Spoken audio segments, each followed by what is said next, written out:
El año era 1945. El mundo acababa de atravesar uno de los conflictos más devastadores de la historia, la Segunda Guerra Mundial. Ciudades enteras estaban en ruinas. Más de 70 millones de vidas se habían perdido. El horror del Holocausto había salido a la luz. Y 2 bombas atómicas habían marcado un antes y un después en la historia de la humanidad.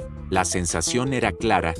El mundo no podía permitirse otro conflicto así. Y entonces surgió una pregunta urgente: ¿cómo evitar que esta tragedia vuelva a repetirse? Pero esta pregunta no era nueva. Después de la Primera Guerra Mundial, ya se había intentado algo parecido. En 1920 se creó la Sociedad de Naciones, una organización internacional que buscaba fomentar el diálogo y prevenir guerras. Pero fue un intento débil, sin poder real, sin respaldo universal, y fracasó estrepitosamente. Ahora, después de un segundo baño de sangre global, las potencias del mundo sabían que necesitaban algo diferente, una organización verdaderamente global, con fuerza, con legitimidad, y con un mandato claro: mantener la paz. La idea comenzó a tomar forma aún durante la guerra. Reuniones secretas, declaraciones conjuntas, alianzas estratégicas. Líderes como Franklin D.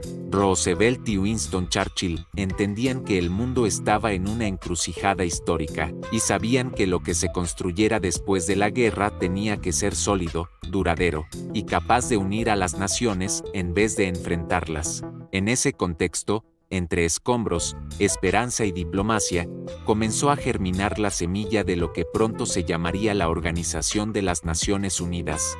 Mientras la Segunda Guerra Mundial seguía su curso, el deseo de una nueva organización internacional comenzó a materializarse. El 1 de enero de 1942, representantes de 26 naciones se reunieron en Washington, D.C. para firmar un documento clave, la Declaración de las Naciones Unidas. Esta declaración no solo era un compromiso para derrotar a las potencias del eje, era también una promesa de cooperación internacional en el futuro. Por primera vez, se utilizó formalmente el nombre Naciones Unidas, propuesto por Franklin D. Roosevelt, y no era un simple gesto simbólico, se trataba de un acto de unidad frente al caos. La idea era simple, pero poderosa: las naciones debían trabajar juntas, no solo para ganar la guerra, sino para construir un mundo mejor una vez que terminara. Las bases del nuevo orden internacional comenzaban a delinearse mientras aún caían bombas sobre Europa y Asia.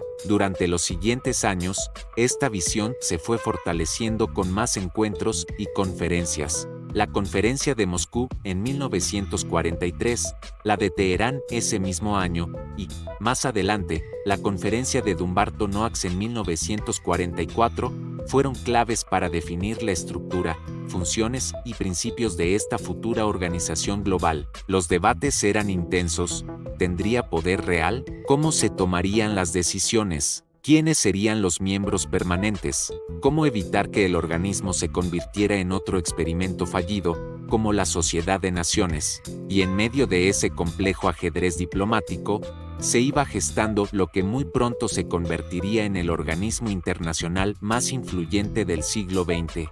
El 25 de abril de 1945, mientras el mundo aún sentía los estragos de la guerra, delegados de 50 países se reunieron en San Francisco, California, para dar vida formal a una nueva organización internacional, la Organización de las Naciones Unidas. Durante 2 intensos meses, líderes y diplomáticos debatieron cada palabra, cada estructura y cada función del futuro organismo. La experiencia de la fallida Sociedad de Naciones pesaba sobre la sala, y nadie quería repetir los errores del pasado. La Carta Fundacional, la Carta de las Naciones Unidas, fue firmada el 26 de junio de 1945. Este documento no solo establecía los principios de paz y seguridad internacionales, sino también el compromiso con los derechos humanos, el desarrollo económico y la cooperación entre naciones. Se creó una estructura con 6 órganos principales, incluyendo el Consejo de Seguridad, la Asamblea General y la Corte Internacional de Justicia. También se instituyó el derecho a veto para los 5 miembros permanentes del Consejo de Seguridad, Estados Unidos, Reino Unido, Unión Soviética, China y Francia. Una decisión polémica, pero clave para asegurar la participación de las grandes potencias. El 24 de octubre de 1945, tras la ratificación de la Carta por la mayoría de los países signatarios, incluida la gran mayoría de los vencedores de la guerra, la Organización de las Naciones Unidas nació oficialmente. Ese día se celebra hoy como el Día de las Naciones Unidas. Había comenzado una nueva era en las relaciones internacionales. Una organización que, con todas sus imperfecciones, aspiraba a ser la conciencia colectiva del planeta. Apenas nacida, la Organización de las Naciones Unidas se enfrentó a una paradoja. Tenía el mandato de promover la paz en un mundo que ya comenzaba a fracturarse. La Segunda Guerra Mundial había terminado, pero el telón de fondo ahora era otro: la Guerra Fría. Dos bloques ideológicos emergían con fuerza: el capitalismo liderado por Estados Unidos y el comunismo liderado por la Unión Soviética, ambos con poder de veto en el Consejo de Seguridad. Ambos con agendas contrapuestas. La Organización de las Naciones Unidas intentó navegar en ese mar agitado con diplomacia y neutralidad. Por un lado, actuó como plataforma de diálogo entre enemigos ideológicos. Por otro, se vio muchas veces paralizada por el uso del veto y las tensiones entre superpotencias. Sin embargo, eso no impidió que impulsara otras de sus grandes misiones: la descolonización, el reconocimiento de nuevos estados y la expansión del derecho internacional. Durante las décadas de 1950 y 1960, la Organización de las Naciones Unidas fue clave en el proceso de independencia de decenas de países en África y Asia, dando voz a naciones recién nacidas que antes no tenían espacio en la escena global.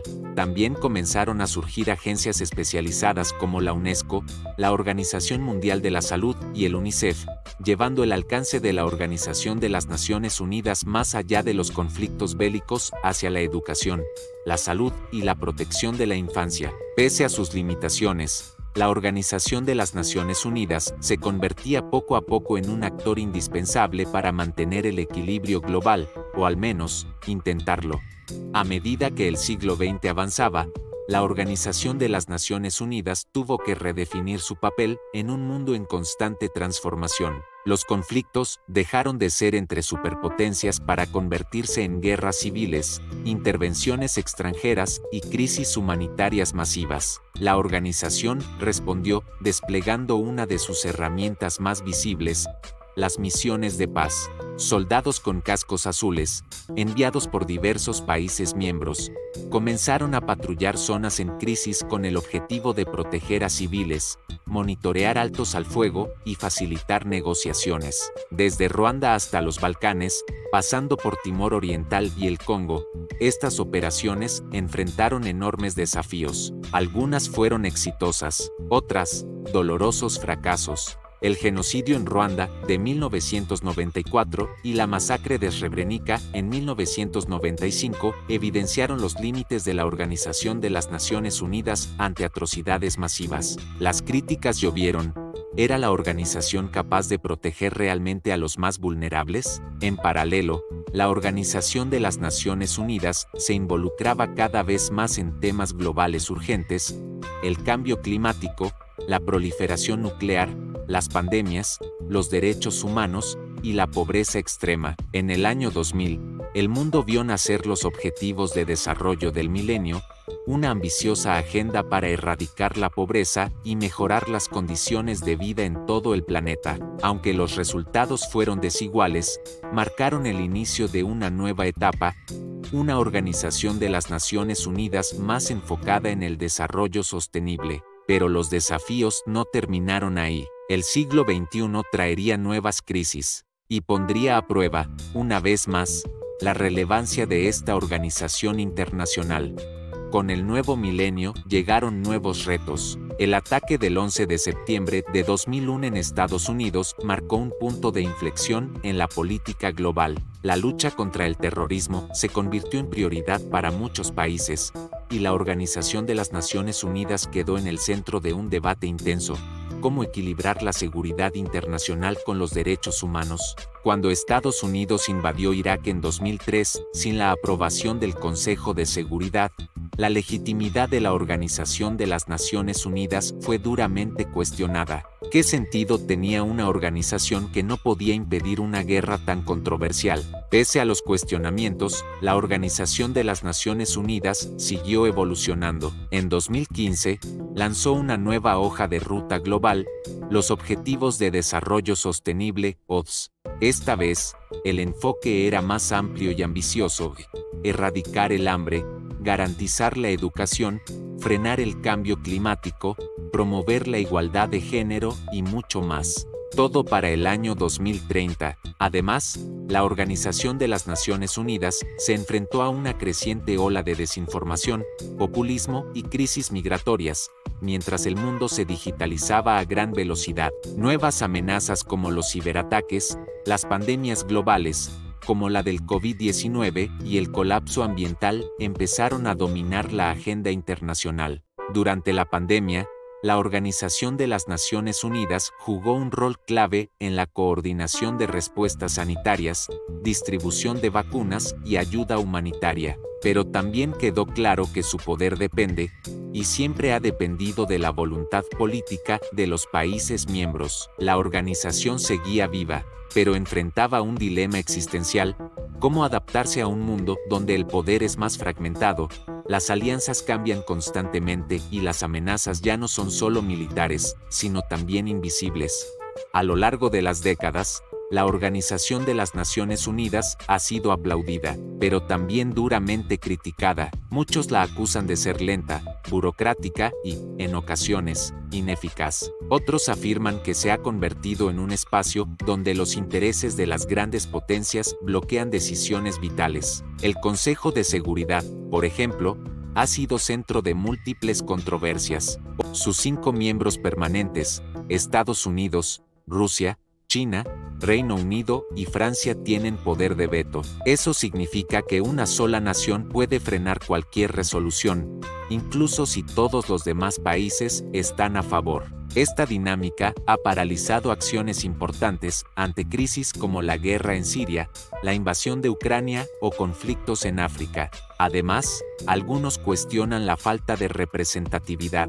¿Por qué no hay un país africano o latinoamericano con poder permanente en el Consejo? ¿Refleja realmente este órgano el mundo actual, o uno que quedó atrás en 1945? En el terreno de la coherencia interna, también hay sombras. Casos de abusos cometidos por fuerzas de paz, escándalos de corrupción y acusaciones de inacción ante genocidios como el de Ruanda en 1994 han dañado seriamente su imagen. Y aún así, la Organización de las Naciones Unidas sigue ahí, porque, con todo y sus defectos, sigue siendo el único foro global donde 193 países pueden hablar cara a cara, negociar, presionar, denunciar y, a veces, construir soluciones comunes. El mundo de hoy no se parece en nada al de 1945. Las amenazas han cambiado: crisis climática, ciberataques, pandemias, inteligencia artificial descontrolada. Y sin embargo, la estructura de la Organización de las Naciones Unidas sigue siendo la misma. Por eso, cada vez más voces insisten: o se reinventa, o se vuelve irrelevante. Se han propuesto reformas profundas: ampliar el Consejo de Seguridad, incluir nuevos miembros permanentes como India, Brasil o Sudáfrica, limitar el poder de veto, y modernizar los procesos para que sean más rápidos, más transparentes y menos dependientes de la diplomacia tradicional. Pero hay algo aún más esencial: la voluntad política. Porque si los países más poderosos no quieren soltar el control, ¿cómo se puede cambiar el sistema desde dentro? Aún así, la Organización de las Naciones Unidas ha demostrado que puede adaptarse. Ha impulsado agendas como los Objetivos de Desarrollo Sostenible, ha mediado en procesos de paz, ha liderado respuestas humanitarias masivas, y sigue siendo el único espacio global donde se habla de derechos humanos, salud, ciencia, cooperación y paz de manera conjunta. Tal vez, el mayor valor de la Organización de las Naciones Unidas no sea su eficiencia, sino su existencia misma, un lugar donde el mundo, por caótico que sea, todavía intenta ponerse de acuerdo.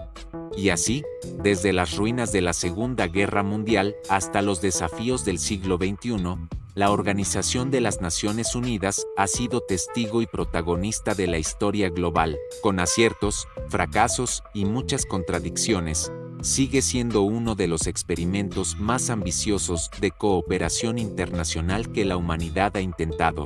Quizá no sea perfecta, quizá nunca lo será, pero mientras exista, la posibilidad de un diálogo global también permanece abierta. Si te gustó este recorrido por la historia de la Organización de las Naciones Unidas, no olvides suscribirte, dejar tu like y compartir el video. ¿Qué otra organización o institución te gustaría que exploremos en próximos episodios? Gracias por ver, y hasta la próxima historia.